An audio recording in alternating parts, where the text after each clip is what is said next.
I'm Lisa Kowitt from www.goodhomegarden.com, place for all your home and garden projects. And today I'm going to be showing you how to trim your camellias. Now, there's two different types of camellias, Camellia Sasanquas and Camellia japonicas. I'm going to be trimming my Camellia Sasanquas today. And that's important to know because of the timing. Sasanquas bloom in late fall, early winter, and japonicas usually bloom in the springtime or early springtime. I'm in Charlotte, North Carolina, Zone 7B, and it's a late January day, a very nice one, so it's a great time to trim my Camellia Sasanquas. They have a few blooms still remaining, but no buds, and I can get a jump on that unwieldy growth. The next month or so is still a good time to trim. One thing I also want to talk about are the tools to use for trimming. Now, my Camellia Sasanquas are only about 4 feet tall, so I can use a tool that is a lot lighter in function.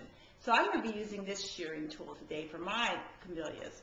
However, if you have thicker branches, or if you're trimming it into more of a tree form or trimming trees, this is a good heavy-duty tool to use. If you're doing mass trimming very quickly, for example hedges, this would be a great tool to use.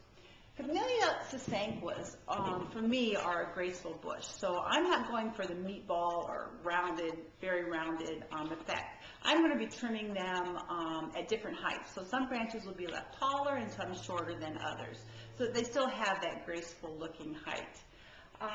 So let's get started. So here we are out in the garden with my Camellia Sasanquas, which I'm ready to prune, and you can see that they need pruning.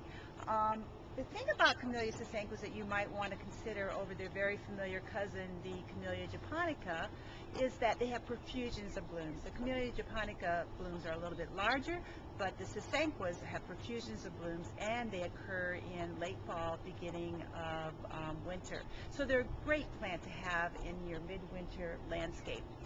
Now's the perfect time, as I said, to trim them because most of the blooms are off, although you see I have a few blooms still remaining.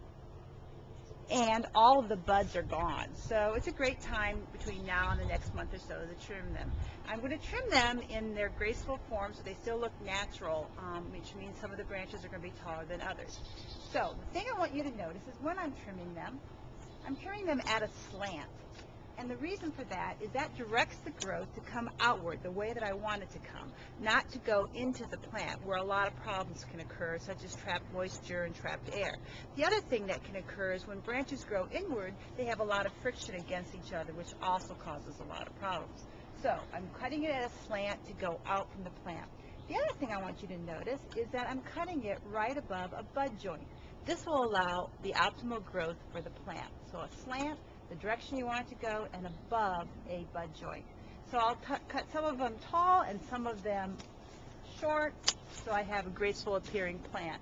If you do a hard trim back, you can get the lower growth that you might want, but it'll take a couple of years of blooms off its time. So it's better to do a gentle pruning each year. Now, some other things about Camellia Sasanquas is that they've been hybridized into many different varieties. You can have them in tree form, tall ones that you trim up to tree form or are already tall, or you can even have ground cover ones. The blooms vary in size from 1.5 inches up to 4 inches, and there's all different kinds of blooms. They have single, semi-double, and double types of blooms, also many different colors in pinks and reds and whites. So it's a very versatile plant, and as I said, a great one to have in your winter landscape. And that concludes this video. If you'd like more information, please go to my website at www.goodhomegarden.com for more information on all your home and garden projects. Thank you.